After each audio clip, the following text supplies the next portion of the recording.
बेरोजगारों को मिलेगा रोजगार। हम बात करते हैं ख़ास तौर पे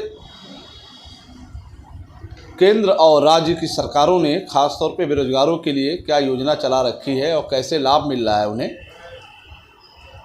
और देश के प्रधानमंत्री और यूपी के मुख्यमंत्री के प्रयास से आज बलिया ज़िले में किस तरीके से बेरोजगारों को एक व्यवसाय के लिए जो ऋण, जो लोन उपलब्ध कराए जा रहे हैं, जो सब्सिडी, जो छूट दिए जा रहे हैं, उस सिलसिले में हम बात करते हैं आपसे।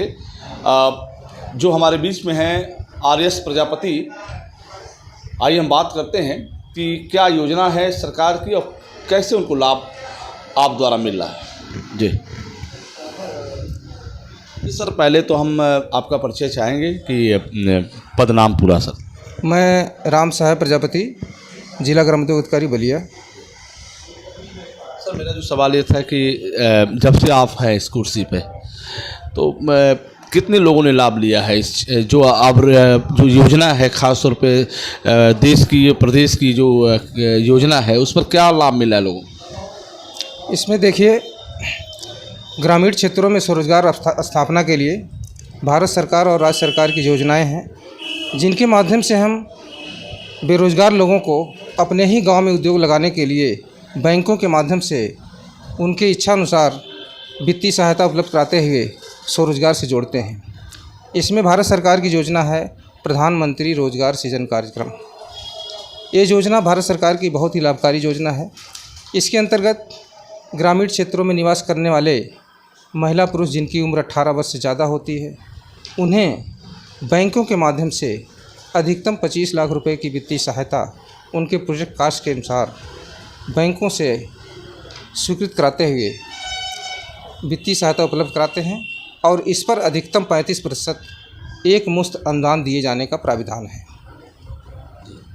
और दूसरा सा सवाल है कि जैसे जो आप जो छूट देते हैं ख़ास तौर पे, तो ये शिकायत बार बार आती है कि बैंक सहयोग नहीं करता है। इसमें थोड़ी सच्चाई ये है कि बैंक वास्तव में थोड़ा सा इसमें सारी प्रक्रिया जानने के बाद ही जो है उद्यमी के पक्ष में ऋण स्वीकृत करता है। चूँकि ये देखा गया प्रायः कि बैंक में जब तक लाभार्थी की जो क्रेडिट है वो समझ में बैंक के स्तर पर नहीं आती है, तब तक बैंक जो है लाभार्थी के पक्ष में ऋण स्वीकृत करने में आनाकानी करते हैं। और जैसे उन्हें पता चलता है कि हाँ, लाभार्थी जो है हर डॉक्यूमेंट्स देने में तैयार है, जमानत वगैरह देने में तैयार है और ये वास्तव में काम करना चाहता है, इसे काम की जानकारी है, और तो उसके पक्ष में ऋण स्वीकृत करते हैं। सर, कहने का मतलब बैंक भी सर्वे कराता है? जी हाँ, जब हम आवेदन पत्र ऑनलाइन बैंक को प्रेषित करते हैं, सर्वप्रथम इसमें लाभार्थी जो ऋण लेना चाहते हैं वे ऑनलाइन आवेदन हमारे पोर्टल पर करते हैं और पोर्टल पर उसकी हम स्क्रूटनी करते हैं। सही पाए जाने पर वे आवेदन पत्र हम बैंक को प्रेषित करते हैं। बैंक अपने स्तर से जांच पड़ताल करता है, लाभार्थी के पक्ष में उसकी जांच करता है कि उसकी कार्यशाला कहाँ बनेगी, आवागमन के साधन हैं कि नहीं, जो उद्योग लगा रहा है उसमें कच्चे माल की उपलब्धता आसानी से हो पाएगी कि नहीं। अगर ये सब चीज़ें सही हैं तो बैंक जो है उसे ऋण स्वीकृत करता है। अच्छा, आप बात करते हैं अब तक 200 से ज़्यादा लोगों ने लाभ लिया होगा। इधर 4-5 सालों की बात करते हैं, 200 से अधिक लोगों ने लाभ लिया है बैंक से और आपके विभाग से।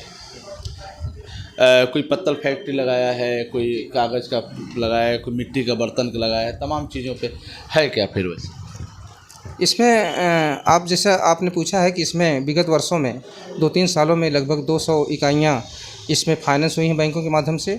और ज़्यादातर जैसे सरकार भी चाहती है कि इसमें प्लास्टिक की चीज़ें जो है जो आदमी के स्वास्थ्य को नुकसान पहुंचाते हैं, उससे इतर उद्योग लगाए जाएं। जैसे दोना पत्तल का है, ब्रिक्स सीमेंट ब्रिक्स का है, दाल मिल है, आटा चक्की है, राइस मिल है, बेकरी है।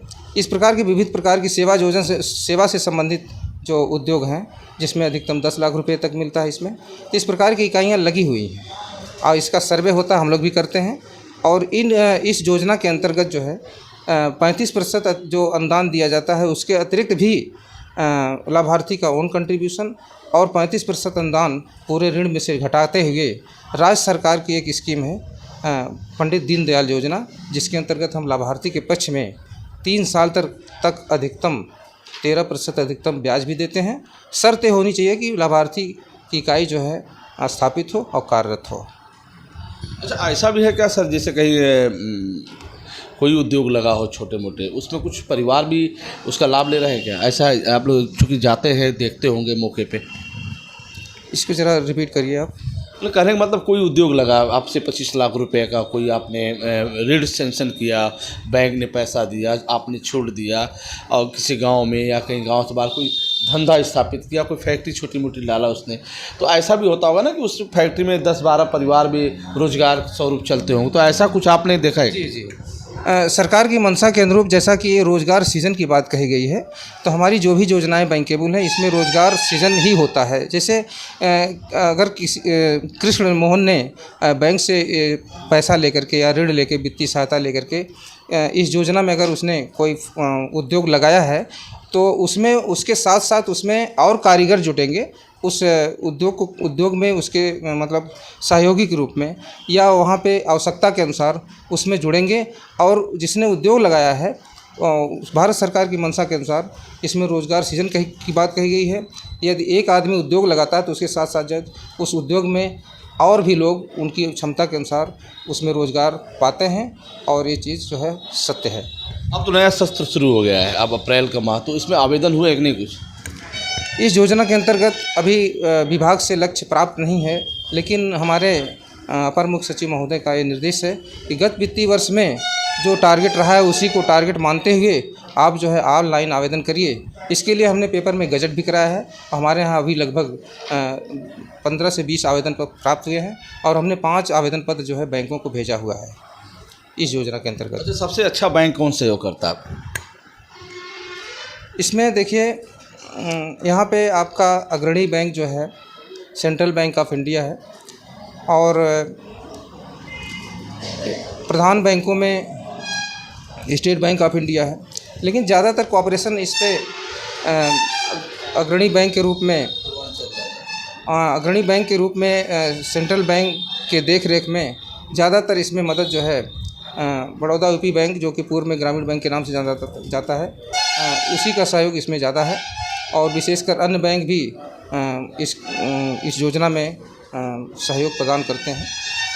स्टेट बैंक जो है इसमें थोड़ा सा कम इसमें सहयोगी है, लेकिन फिर भी अभी जिलाधिकारी महोदय, नवागत जिलाधिकारी महोदय के अध्यक्षता में बैठकें होती हैं और उनके द्वारा निर्देश दिए जाते हैं, और मुझे उम्मीद है कि इस वित्तीय वर्ष में पिछले गत वित्तीय वर्ष की अपेक्षा आशातीत और अधिक प्रगति हो सकेगी इसमें। अच्छा, प्राइवेट बैंक क्या सहयोग करते हैं? कुछ आया, ऐसा भी आया कि प्राइवेट बैंक भी आपको सहयोग करेंगे? प्राइवेट बैंकों में जैसे HDFC है, और IDBI है, और यूको बैंक है। इस प्रकार के बैंक भी इसमें मदद करते हैं, लेकिन उतना नहीं करते जितना कि जो राष्ट्रीयकृत बैंक करते हैं इसमें। चलिए, बहुत बहुत धन्यवाद। आपने ये बताया कि आपके विभाग से संबंधित बहुत से ऐसे लाभार्थी हैं जो लाभ ले रहे हैं, अपने छोटे उद्योग लगा के धंधा कर रहे हैं, अपना परिवार तो चला रहे हैं, साथ साथ लोगों को भी रोज़गार दे रहे हैं। आप भी जुड़ें, आप भी इस क्षेत्र में आगे बढ़ें और लाभ लें, और लोगों को भी लाभ देना है। अब तक की खबरों में बस इतना ही। देखते रहिए यूपी आजकल। मैं रोशन जायसवाल, नमस्कार।